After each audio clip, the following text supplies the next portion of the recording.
This video is sponsored by an ill-advised hat. Look, we've talked about this a million times. You do not have the head shape to pull hats off. You're just going to be adjusting that thing constantly. It's going to be a huge distraction. Oh, and great, the video is already starting. Great. There are plenty of terrible girl games out there. These are made by companies who think girls will buy slop, and then the game fails because, unsurprisingly, girls will not buy slop, so the problem kind of takes care of itself. But one game should have known better. One brand promised girls an adventure of fashion, magic, shopping, the inexplicable bond between sisters, and should have been able to deliver, but didn't. This is the game I can never forgive. Yes, I'm talking about you! Mary-Kate and Ashley Magical Mystery Mall. How could you? Even as a child, I thought this game sucked, and yes, I've been harboring resentment towards it for 20 years, because now it can be tried as an adult, and I'm seeking the maximum penalty.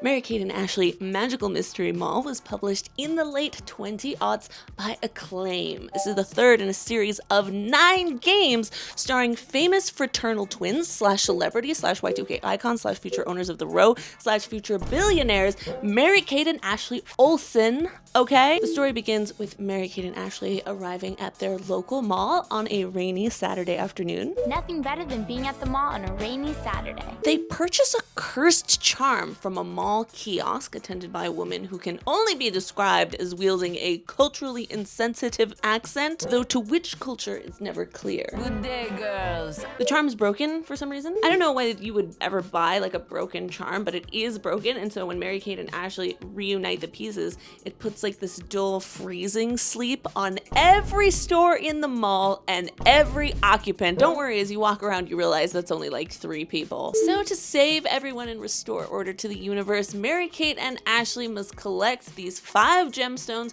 which can be earned by playing 5 mini games that are at like these corresponding stores, and for whatever reason, if you do that, that will undo the curse. There's Lizzie's Lunch in the food court, which has players basically reenacting Diner Dash but on roller skates. Just Say Snow, where you're transported to a downhill ski slope in the Alps for some reason. Then there's Music Nation, which would be fun because you get to make your own like music video with your own dance moves and effects, except if you want to win an emerald, you have to do the right dance moves and effects, and it never tells you what those are, so it's like, what are we doing here? Then we have the store Fash, where you get to dress up the twins in whatever outfits that you want, and then you get to walk them down the runway, and you have to take photos of them. Finally, there's Catch a Wave. Is Catch a Wave a surfing game, perhaps?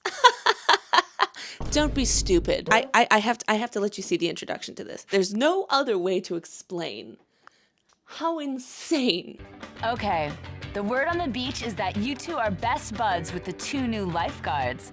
Any idea how that rumor got started? We're really sorry. Yeah, we thought it would make us sound totally cool. Yeah, that was clever. Huh? Wait, look. You can either tell everyone you were kidding, or just get some pictures with them as proof. What did he say? We're totally there. Oh my god, this is gonna be so much fun. Now you can't take a million pictures, you know, so use them wisely. Oh, and here's what the boys look like. Okay, a little bit of backstory here. These 2 unlucky gentlemen were the winners of a casting call competition held on the Mary-Kate and Ashley website. Why the opportunity to star in a Mary-Kate and Ashley video game was only ever given to boys, a demographic that would likely never play the game, and why their likenesses were used in a deeply inappropriate stalking simulator is unfortunately a story lost to time. But anyway, Catch a Wave is not the reason that Magical Mystery Mall is a terrible video game. I can overlook it, and I can even forgive that this entire game is basically a minigame collection, that cursed genre holding up the entire shovelware industry on its weary shoulders. But what I cannot forgive is how Mary-Kate and Ashley Magical Mystery Mall fails to deliver on its most basic, obvious, stupidly simple premise. The fact that players are at a mall. I have always thought that the American shopping mall is an incredibly compelling setting for a video game. It's this enormous enclosed space which contains a variety of different like little micro worlds, and they each have their own aesthetic and they offer their own possibilities. The mall was designed to meet many needs at once. You could hang out with your friends and get food at the food court. You could reinvent your identity at a fashion or clothing store. You could engage with popular culture at like a record store or a movie store. You could go to a movie if there was an attached cinema. You could even get your first job at a mall. The intrigue of the American shopping mall has also increased over the years because they are now sadly mostly extinct. Thanks to the rise of Amazon and online shopping, Thank you, Amazon.com. this lovely nostalgic experience had by boomers and millennials in their teenage years is now dead and cannot be passed down to future generations. Unless somebody were to recreate it in a video game. In fact, putting a mall in a video game kind of solves the mall's one truly problematic trait. The fact that they were fundamentally designed to trap you in one place and manipulate you into spending a lot of money that you didn't really need to spend. But when you're in a video game, earning and spending in-game currency is a lot of fun. It astounds me how the makers of Magical Mystery Mall not only ignored this fantastic foundation upon which to build a game, but seemingly went out of their way to not engage with it at all. The plot creates an excuse to block access to every shopping mall in the store, and the players never receive or spend any kind of in-game currency. How is it possible that you aren't allowed to shop at the fucking shopping mall? For that matter, why is every mini game at a store going out of its way to transport the player to an entirely unrelated location and premise? It's a disorganized mess. It doesn't make any sense. Mary-Kate and Ashley, how could you let this happen? I lost my hat. Only 5 years before the licensing deal with Dual Star, Acclaim Entertainment was one of the largest video game companies in the United States. Acclaim's bread and butter was the publishing deals that they had arranged with large sporting organizations. So they were working with the NBA, the NFL, MLB, WWF if that counts. But one by one, contracts stopped being renewed. By the early 2000s, Acclaim was reportedly failing to pay contractor invoices and was shutting down many of their global offices. This arrangement with Mary-Kate and Ashley to make games so wildly unlike the sports and wrestling games that were like in Acclaim's wheelhouse, it reeks of a company desperate to make any deal just to stay afloat. They shopped the project out to a third-party developer known as N-Space, creator of such illustrious titles as Danger Girl and Duke Nukem, Land of the Babes. Mary-Kate and Ashley, no! Don't go in there. The bad man means you harm. Acclaim's mishandling of the Mary-Kate and Ashley video games was so bad that Dual Star took them to court. Acclaim had allegedly withheld $500,000 in royalties, and the lawsuit ultimately led to the game company's bankruptcy and dissolvement. In a letter attached to the suit, Mary-Kate and Ashley's lawyer said that the video games were the single dark spot on the otherwise unblemished success story of the Mary-Kate and Ashley brand. Damn! Contrary to popular belief, I don't hold Acclaim entirely responsible for this failure. The Mary-Kate and Ashley brand, if we're being completely honest, totally neglected to do their due diligence here. In what universe do you think that a publisher known for NBA Jam and Mortal Kombat is gonna do a girl game any kind of justice? Here we finally have a company that is actually taking girls' interests seriously, and they're making bank. Imagine if they had put half of the care and oversight that they had put in the Mary-Kate and Ashley dolls and clothes and movies. Imagine if they had put that into video games. But whatever, we're stuck in the dark timeline, I guess. I loved the Mary-Kate and Ashley movies when I was a kid. I loved everything about the brand, honestly. But now that they're adults, the Olsen twins have since really tried to separate themselves from the early legacy of their career. And, you know, knowing what we know about what happened to most of the child actors from the early 90s, I think we can infer that they have pretty good reasons for doing that. So yeah, I am stuck with the memory of this one terrible game from my childhood and the certainty that no one will ever revisit it with me. The one wrong that will never be made right.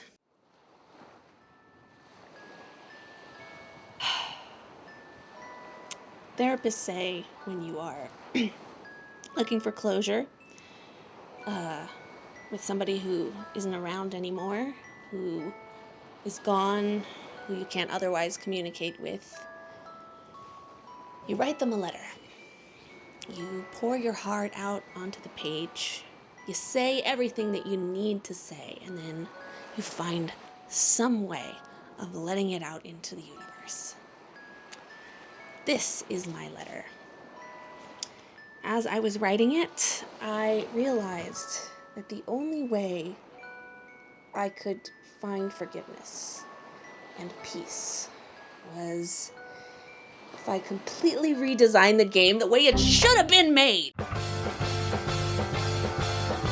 This is like a who asked, but it's valid. I want my version of Magical Mystery Mall to be a combination of dungeon crawler and like a town builder, but with the aesthetics of those camp fantasy cartoons of the early 2000s, like Winx Club and Trolls. The story begins with Mary-Kate and Ashley arriving at their local mall on a rainy Saturday afternoon. I imagine a magical portal opening up at the central fountain. Why does every mall have a central fountain? I don't know, but anyway, it's cool. And a bunch of Shopkin-like monsters come like rushing out to trash everything. Mary-Kate and Ashley are like, oh shit, what do we do? They don't cuss, this is a children's game. They're like, oh my god. Obviously, Mary-Kate and Ashley are like, oh, let's fight back. We are rambunctious teenagers with no sense of our own mortality. So they head to the toy store and get like cute little weapons. Mary-Kate, who is the sporty rock star in all the movies, she gets a sword and she's gonna play like a melee type character. Meanwhile, Ashley, who is always more of the straight A student, she picks up a magic wand and becomes a spellcaster. I think the player should get to pick what playstyle they prefer. So all of the mall stores are like all busted up and ruined, and the twins are like, oh my god, we can't shop anymore. But as they are defeating Shopkins, the Shopkins are dropping resources that eventually allow the players to rebuild everything, and you can also build like your own decorations for around the mall. Guys, are you feeling the synergy? Are you seeing the vision? Meanwhile, the twins are trying to investigate. How did this magical portal open up? How can we stop it? And can we stop it before our mom comes to pick us up at 8? Boom, tutorial level is done. And what do we have? We have magic, we have mystery, we have a mall. Thank you. I want to say that the mall area is actually just the tutorial area, but like the real dungeon comes when you go into the portal and you enter the Undermall. The Undermall is a dungeon-like sub-realm of the mall where there are more Shopkins, but underneath each shop, the dungeon is themed to that shop's aesthetic. So the portal under the surf shop has you fighting against like surfboard sharks and flying beach towels, and the portal under the goth store has you facing off against vampiric neck chokers and hordes of roaming graphic t-shirts. Now it's absolutely essential that once you repair a shop at the mall, it becomes a functional place of commerce where you can buy cute clothing and accessories to deck your character out. Because if you're in a shopping mall, you should be allowed to fucking shop. And the fashion is like actual cute fashion that girls would wear in the 2000s. I want Mary-Kate and Ashley literally slaying in their jelly sandals and neck chokers and baby tees. So here's the backstory. I think it would be so funny if the mall was actually a magical prison for a Dark Lord who is being kept in slumber with the power of shoppers high. So really anyone who stops at Cinnabon for a top-up is repressing evil. A pro-capitalist message in a children's game. Now that's what the 2000s were really about. So anyway, because the Dark Lord's minions were trashing up the mall, that is allowing him to slowly awaken.